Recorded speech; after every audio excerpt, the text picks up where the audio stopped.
method we say. Otherwise, the other name for this, we call it as penalty method. Okay, so other name for this what?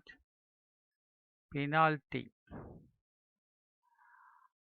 Penalty method. That's what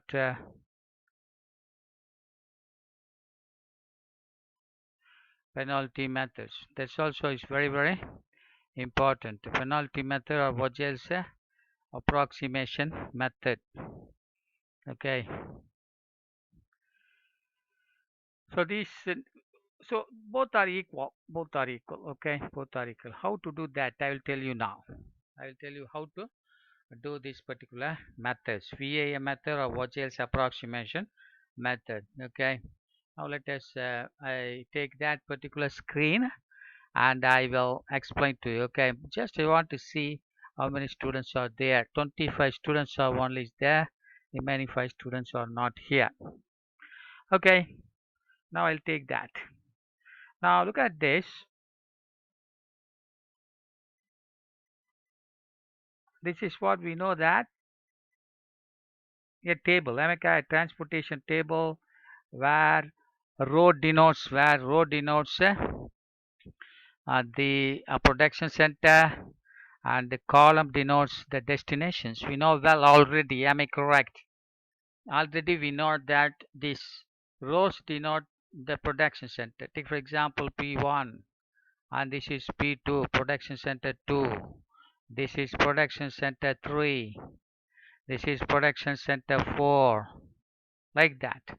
And then I told you that the column or destinations, D1 first destination, D2 second destination. Some students are coming in. Some students are coming in or going out, I don't know. And D3 the third destination. Okay. And then here what we write usually, the small p1 denotes what? The total available production. Here total number of available production items. Okay. Total available production. One more is coming. Priya Darshan is coming. Okay, so welcome to you for your late coming.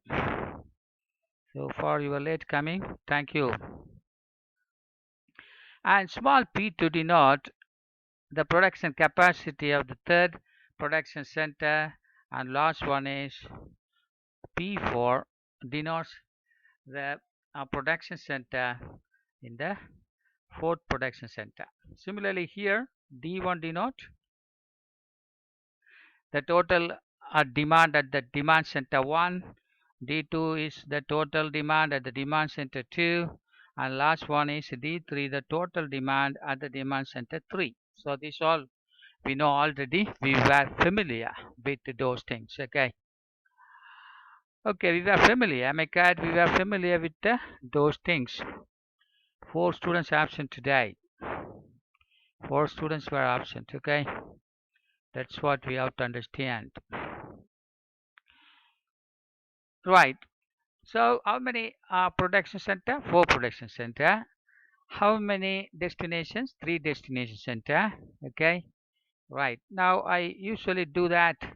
What I usually to do? I usually to do right here.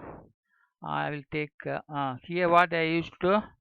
The transportation cost per item from the first production center to the first destinations. C12. C12 means what? The cost of transportation from first production center to the second destination, and C13 the transportation cost from first production center to the last destination D3. So like that here also C21 cost per product cost for transforming one item from P2 to D1, and C22 means the transportation cost we are transporting from P2 to D2, and this one is C23. That means the transportation cost per item to transport from production center to the last destination. Similarly here we know that C31 the transportation cost for transporting one item from P3 to D1. C32 means what? transportation of one item from P3 to D2, and C33 means transportation cost per item for transporting one item from P3 to D3. And last one, C41 means transportation cost for transporting one item from fourth production center to the last destination. And C42 means the transportation cost for transporting one item from P4 to D2. The last one, C43 means what? Transportation cost per item for transporting item from production center 4, that is P4, to the destination D3. Okay, so Cij over Cij over. We assume like this. Okay, so assume like that. The Cijs are transportation costs from ith production center, to jth destination. That's what you have to understand. That's what Cij we say. Cij means transportation cost per item from ith production center to jth destination. Okay, that's what I already told you about that. Now one more thing I left out. That's what the number of transportation item. Number of transportation item from um, production center to the destinations. Number of transportation items. How many items you are transporting from ith production center to jth destination. Okay, that's we usually write where here. So x11 denote the number of transported item from P1 to D1. So number of item transported from P1 to D2 is x12. Number of items transported from the first production center to the last destination is x13.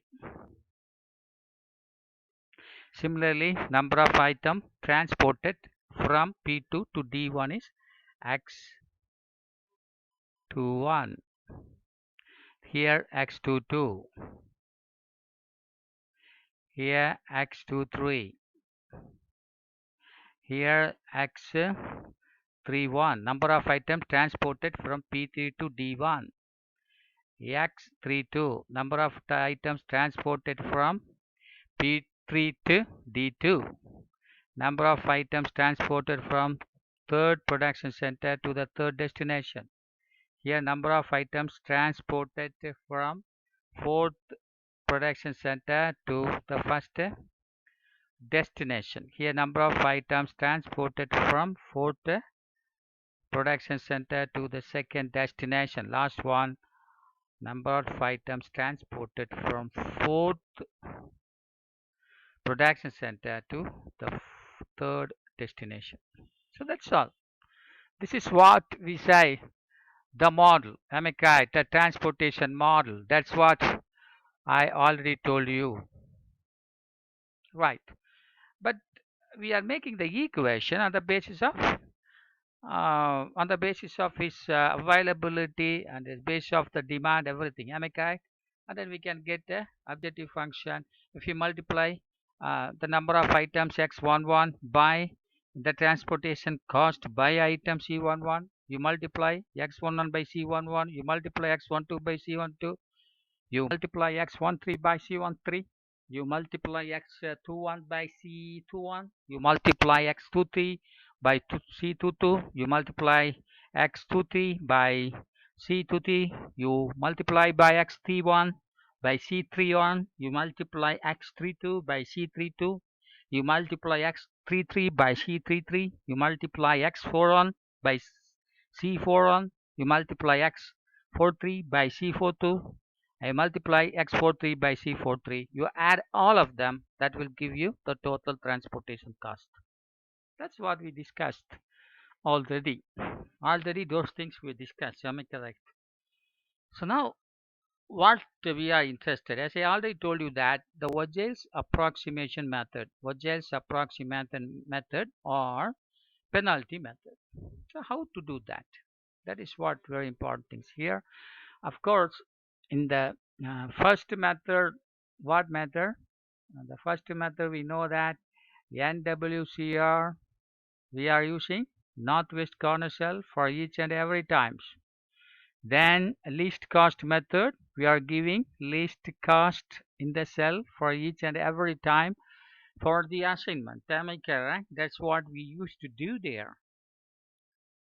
Okay. Now new method we are using here. That's called what? Penalty method. Okay. Penalty method or what else? Approximation method. VAM method also they say. VAM. Vogel's approximation method. Very interesting, is that not? It's a very, very interesting.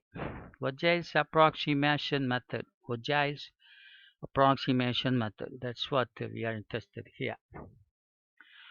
Okay, we'll do that. Okay, so now what is a penalty? That's what you have to understand. Penalty means the first penalty, first row penalty I am writing there. Penalty, row penalty. Then column penalty also we have to find out. Row penalty and column penalty. Okay, that's what we have to find out. Now, what is row penalty? What is column penalty? That's what we are interested. How to calculate the penalty here. Okay. See the first row. Look at that. The first row. Okay. In the first row, which is the least number, then second least number. You identify them. The first row. Okay. Least number. Next least number. Least transportation cost. Yeah, least transportation cost. Next least transportation cost. That's what we have to identify. Okay. I don't know exactly what is that least cost here. Am I correct? I suppose that C12 is the first least cost, and second one is suppose C13 is the second least cost. Least cost. This is least cost. This is least cost. This is next least cost. We will take the problem at the time we will understand. Okay. When we take the problem, then you will understand. Similarly, in this, we have to find least cost, which is the least elements transportation cost. We have to identify. Suppose C23 is the least cost. Then next least cost we have to find out. That may be C21.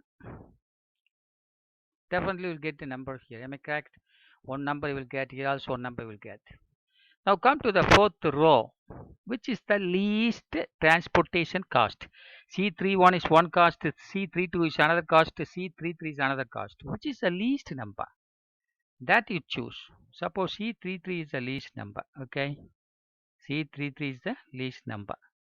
The next least number may be anyone. I am assuming that C32 is the next least number. Now see the difference.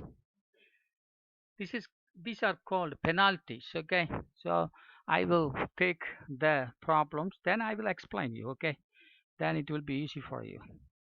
I will take problem and I will explain you. At the time it will be very easy for you. Okay, right. Now last row you take, which is the least number. Suppose C42 is the least number. You suppose C42 is the least number. The next least number I am choosing, that may be C41. C41 may be the next least number. Suppose C42 is suppose 2, then C41 is next least number 3 or 4 or 5, whatever it may be. Now what is the difference between them? Okay, that is called penalty. So now all the row penalties over. Let me catch. This is first row penalty, we have calculated this way. This is second row, we have calculated the penalties this way. And this is a third row, we have calculated the penalties this way. This is fourth row, we have calculated the penalty this way. So very easy. Least number, you choose least number, then next least number, next least number, next least number. The difference. That's all. So it definitely will have some number here. I'm taking as A. The difference